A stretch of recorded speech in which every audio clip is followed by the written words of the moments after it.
Nothing to worry about. There's nothing at all. Just because Halloween is over doesn't mean the spooky times can't continue. Courage the Cowardly Dog premiered in 1999 on November 4th. Created and directed by John R. Doworth, this show blends comedy and horror in a mastery that I have never seen before. It provided a springboard that spiritual successors such as Gravity Falls, Amphibia, and The Owl House could emulate. This November, all month long, I'm going to go over every episode of the show, or at least as much as I can. This is my favorite animated series to date. Let's review Courage the Cowardly Dog. Night of the Weremole is a false start to the series. Written by David Stephen Cohen, this episode shows that even parody can go wrong. Little rabbit, where did you go? When Muriel gets bitten by a mole and a visit from the doctor fails to help, she eventually turns into a man-eating weremole. After a second failed visit from the doctor, Courage consults computer for a cure, getting a hair from the original mole. Courage successfully gets a hair from the weremole, while Eustace continually fails trying to whack Muriel. When all hope is lost for Eustace, Courage delivers the antidote. The episode ends with Muriel and Courage safe and sound, and Eustace being attacked by the weremole doctor, ending on a very cliched joke. Is there a doctor in the house? The concept of the weremole dates back to the 1935 horror film Werewolf of London, as well as the more well-known 1941 horror film The Wolfman. The plot of this episode is your pretty stock and standard werewolf tropes, and honestly, it gets very repetitive. A lot of scenes are repeated and reused, and honestly, it gets pretty boring. The weremole, voiced by series creator John R. Doworth, is not really an antagonist, more like a catalyst. The weremole doesn't really do much other than bite things and continuously bite things, and yes, biting things is his thing. There isn't much to say except the prolonged rampage against the bunny suit is pretty funny, especially at the end. Aside from the computer, or possibly tied with it, Dr. Vindaloo is one of my favorite characters in the entire series. In this episode, he is very downplayed to how he usually is. He is way more extravagant and over the top. In his debut here, he is very ineffectual and not really that helpful. I'm not sure if it's a parody on something or maybe some kind of stereotype, but either way I find him pretty funny. And while we're on the subject of stereotype, Dr. Vindaloo does not represent his race, more like this is the character and how he is. We will see throughout the show that most of the characters in this series do not represent what they are, but rather who they are instead. This show, after all, is known for going so over the top that it's funny, showing humanity and its successes, faults, and everything in between. Dr. Vindaloo, though, is still a terrible doctor. That is the worst case of chickenpox I have ever seen. The computer is also shown here with some nice memorable lines, and I really love how snarky he is with Courage. Oh, that's easy. Get a little hair of the mole that bit you. Just don't get bitten. Courage himself is pretty normal this episode. He trades barbs with a computer, he freaks out at everything he sees, and he enjoys laying in Muriel's lap. I do like how proactive Courage is with Dr. Vindaloo, carrying him all the way from his doctor's office to the farmhouse. Don't tell me that. Similar to Demon in the Mattress, Muriel gets some time to shine before she gets possessed this episode. It's a little bit freakier in this episode to see Muriel as a rabid, savage weremole, but I'm glad she at least gets cured by the end. I also really love this line she says. I used to quote it a lot when I was younger. I'm watching my favorite show. Eustace doesn't do much at the start of the episode, but later on he gets a drive to whack the weremole. I always love seeing him with his mallet. Not only does it make him happy, it makes me happy with how disproportionately large it is. I'm also not sure how he doesn't notice his wife has become the weremole. I do find that maybe he's so driven to destroy the mouse, he hasn't noticed at all. At least this does set up that we will see Eustace be driven by things that are more important to him than his family. And this does lead to his comeuppance at the end. Mice! Mice in my house!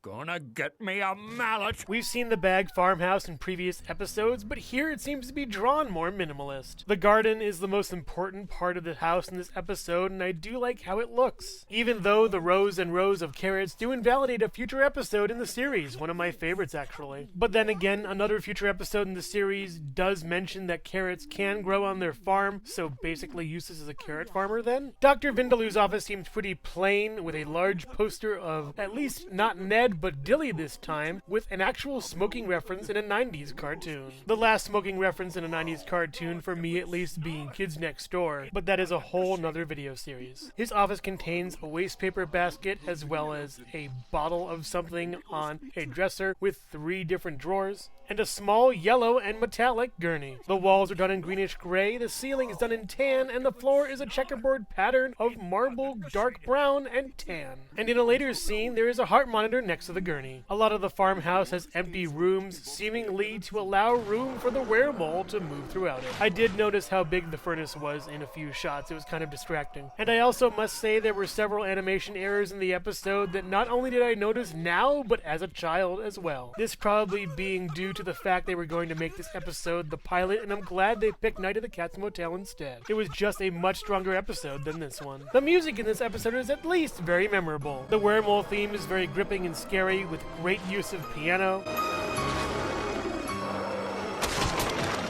Dr. Vindaloo's theme takes on a very Indian flair, with his name being based on a curry. Nothing at all. Thank you, Doctor. Dr. Vindaloo actually gets not 1 but 2 themes this episode, the second one with more percussion.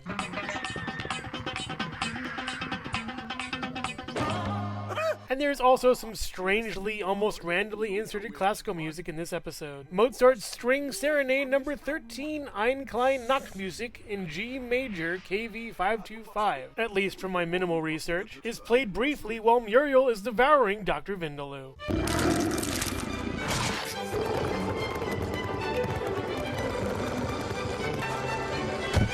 And we also not only get the scary stock B-movie horror theme, but also some scary stock B-movie horror footage from the 1959 sci-fi horror film The Giant Gila Monster, and the other 1959 sci-fi horror film The Wasp Woman. I'm watching my favorite show. And we also not only get Eustace's theme, That darn mallet! but also Eustace's fiddle theme near the end of the episode. And lastly, we get that strangely calming theme that plays when Courage and Muriel are safe and sound. Now where'd that mouse get to? And as for a moral takeaway or lesson within the episode, there really isn't one. Except for not feeding wild animals and getting a second opinion at the doctor's office. Just keep soaking it. Night of the Weremole is as stock as this show goes. There's barely any plot, the characters are quite minimal, introducing only a few, the setting being minimal as well, with a lot of animation errors, and even though the music is trying its best, it doesn't really save the episode. Now, whenever I see this episode play on screen, I ask myself one question. Where did I put that mallet? This episode had a lot of problems. I'd rate it okay. Hello everyone, and thank you so much for watching so far. Make sure to click like, subscribe, share, and leave a comment. You can also click the bell icon for more creativity. Now let's get back to it. Mother's Day is a Eustace Bagg character study. Written by Irvin S. Bauer, this episode shows how comically depressing his life was. Eustace, it's Mother's Day. You have to go see your mum. It's Mother's Day and Eustace does not want to visit his mother. Since Muriel doesn't want to go, he drags Courage along for the ride. Inside her mobile home, Eustace is mostly ignored in favor of Courage. While trying to gain favor with his mother through gifts and arm wrestling, they eventually both realize they may have more in common than they thought. Finally ending this day with a happy photo. Isn't that lovely?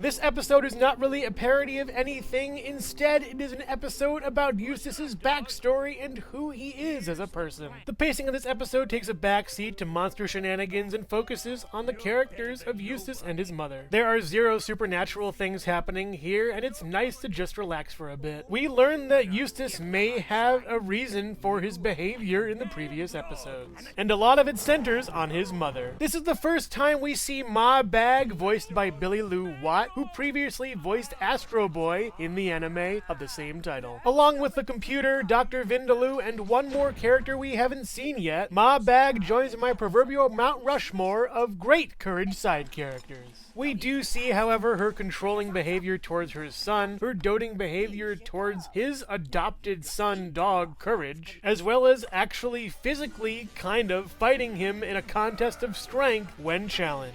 And it is during this challenge we realize discovers her weakness is vanity. My hair! Oh no! I'm ugly! I'm ugly!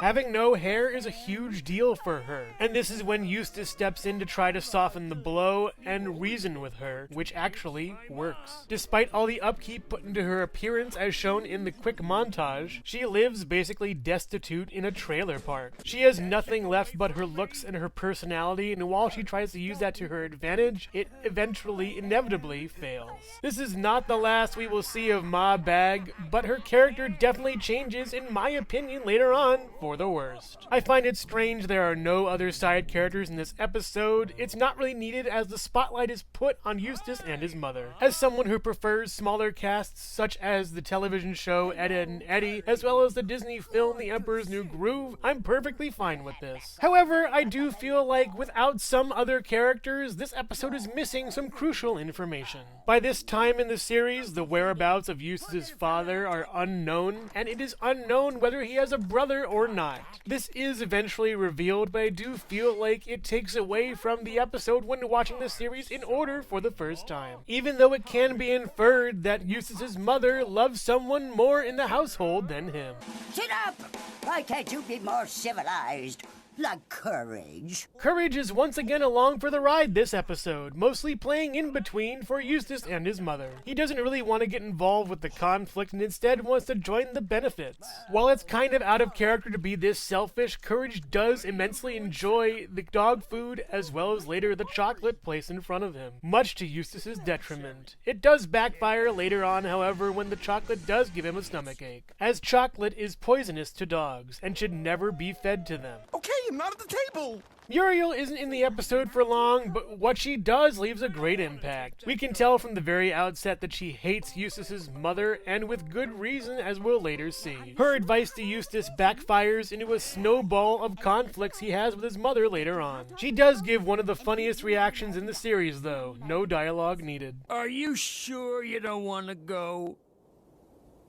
It is in this episode we gain more insight into Eustace as a character and a person. Whenever his mother is mentioned, he is basically transported back to the time when he lived with her. We know that Eustace can be an angry, grumpy spoilsport, but here it's amplified to 11. From the outset, he does try kindly to gain his mother's favor, but is quickly rebuffed in favor of Courage. We do see her call him stupid boy, and him call Courage stupid dog. All the negative, angry, learned behaviors he got were from his mother. Generational trauma is not often a villain in this show. It's usually a monster or some evil person, but here it fits perfectly. And while Eustace does love his mother, he also indirectly wants to lash out at her using Courage. Posing Courage as a mad dog to attack his mother and then save her, thus being good in her eyes. Even from the first few minutes of the episode, we can infer this is a messed up family dynamic. Yet no matter how hard he tries, he will never be good enough in his mother's eyes. And even when his mother is at her lowest point, Eustace tries to comfort her, but she shoots back at him with an angry jab. No, Ma. You always look good to me. Thank you, son.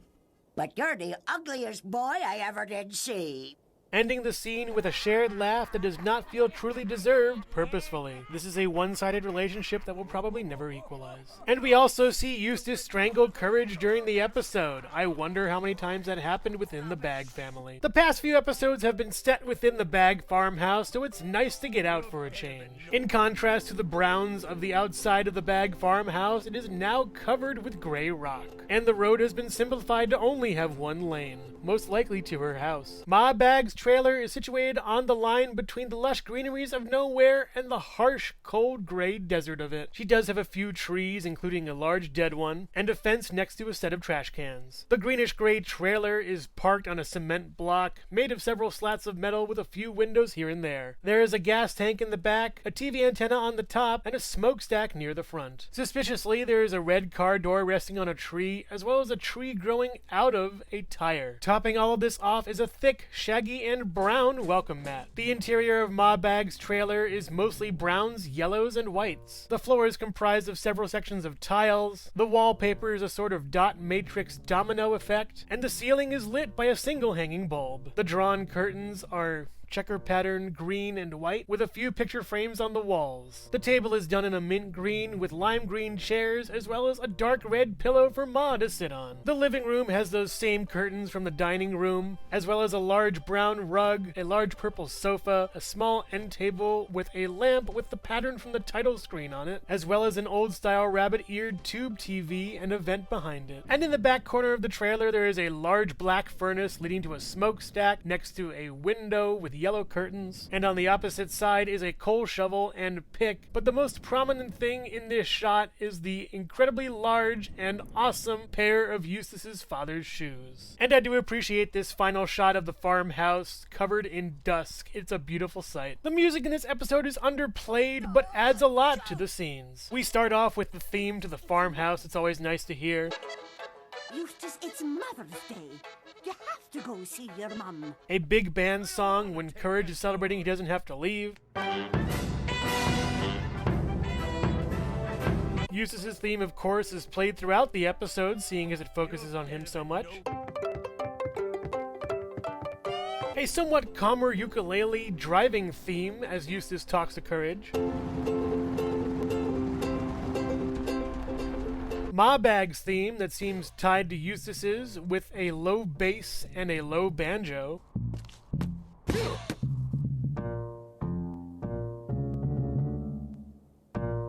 There is also a military snare drum theme that plays when Eustace is eating and makes me think how militaristic Eustace's mother could have been to him when he was younger. Don't put your head down. Don't eat too fast. Put your socks up. Don't slouch. The Mother's Day theme when Ma Bag gussies herself up.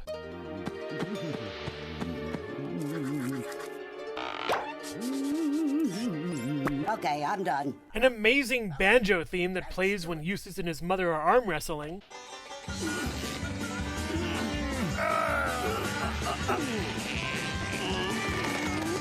And finally, the sad theme that plays near the end of the episode. We hear this throughout the series proper. I'm ugly. I'm ugly. And as far as a lesson for this episode, be humble. That's it.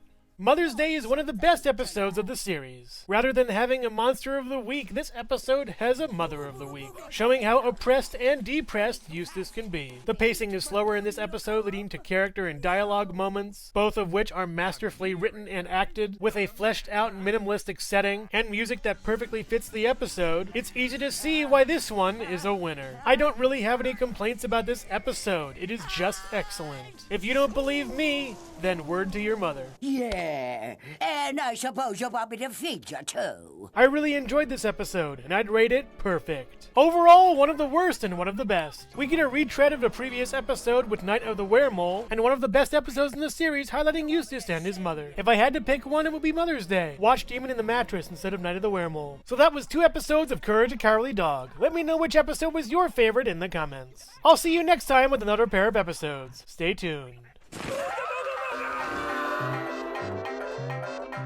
Thank you so much for watching Jesse Hecht Creative. Feel free to click like, subscribe, share, or leave a comment. You can also visit us at jessehechtcreative.com, where you'll find more reviews like this one. Thanks again for watching and keep being creative. Stay tuned.